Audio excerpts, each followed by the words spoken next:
নমস্কার বন্ধুরা, আজকে আমরা ভিডিওতে আলোচনা করব আমাদের ওয়েস্ট বেঙ্গল গভর্নমেন্টের পক্ষ থেকে চালু করা বাংলা শস্য বিমার ব্যাপারে। তো বন্ধুরা, এই বাংলা শস্য বিমার জন্য কিন্তু আবেদন শুরু হয়ে গিয়েছে। তো আপনারা কেমন করে আবেদন করবেন, কোথায় জমা দিতে হবে, সমস্ত কিছুই জানবো আজকের এই ভিডিও থেকে। বলা হয়েছে বাংলা শস্য বিমা 2024। বাংলার শস্য বিমার আবেদন শুরু হলো। কিভাবে পাবেন সুবিধা, বিস্তারিত জেনে নিন। তাহলে আসুন জেনে নেই। পশ্চিমবঙ্গ সরকার কৃষকদের সাহায্য করার জন্য শস্য বিমা প্রদান করে থাকে। অন্নদাতাদের দিকে সাহায্যের হাত বাড়িয়ে দেয় রাজ্য সরকার। প্রতি বছর সরকারের পক্ষ থেকে খারিফ এবং রবি শস্যের ঋতুতে বাংলা শস্য বিমা প্রকল্পর আবেদন গ্রহণ করা হয়। এই প্রকল্পের হাত ধরে কৃষকেরা ফসলের ক্ষতি হলে সহজেই পেয়ে যান সরকারি সাহায্য। এই প্রকল্পের মাধ্যমে ফসলের ক্ষতিপূরণের টাকা সরাসরি কৃষকদের ব্যাংক অ্যাকাউন্টে পাঠানো হয়ে থাকে।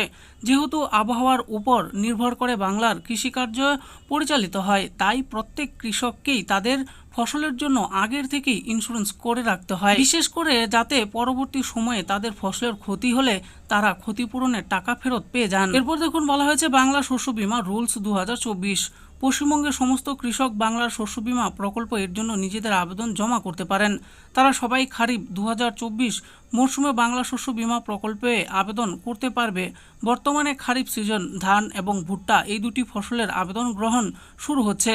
ধানের জন্য আবেদন জমা করা যাবে 15 সেপ্টেম্বর 2024 পর্যন্ত ও ভুট্টার জন্য আবেদন জমা করা যাবে 31 আগস্ট 2024 পর্যন্ত। প্রয়োজনীয় ডকুমেন্টসগুলি কি কি লাগবে? বাংলার ফসল বীমা প্রকল্পের জন্য আপনার যে ডকুমেন্টসের প্রয়োজন হবে সেগুলি হলো: 1 নম্বরে বলা হয়েছে আবেদনকারীর ভোটার কার্ড, 2 নম্বরে বলা হয়েছে আবেদনকারী কৃষকের আধার কার্ড, 3 নম্বরে বলা হয়েছে আবেদনকারীর ব্যাংকের পাসবই, 4 নম্বরে বলা হয়েছে আবেদনরত কৃষকের জমির খতিয়ান অথবা পর্চা সাম্প্রতিকতম বা পাট্টা বা দলিল, 5 নম্বরে বলা হয়েছে যদি নিজের নামে জমি না থাকে তবে চাষ জমির আয়তন সমেত শংসাপত্র নির্দিষ্ট ফর্মের মধ্যে গ্রাম পঞ্চায়েত প্রধান কর্তৃক প্রদত্ত, 6 নম্বরে বলা হয়েছে এছাড়া ফসল রোপণের শংসাপত্র ইত্যাদি লাগবে। এবার আমরা জানবো বাংলা শস্য বীমা অ্যাপ্লিকেশনের ব্যাপারে। সাধারণত বাংলা শস্য বীমা প্রকল্পে বীমা করানোর জন্য গ্রাম পঞ্চায়েতের তরফে ক্যাম্প করা হয়।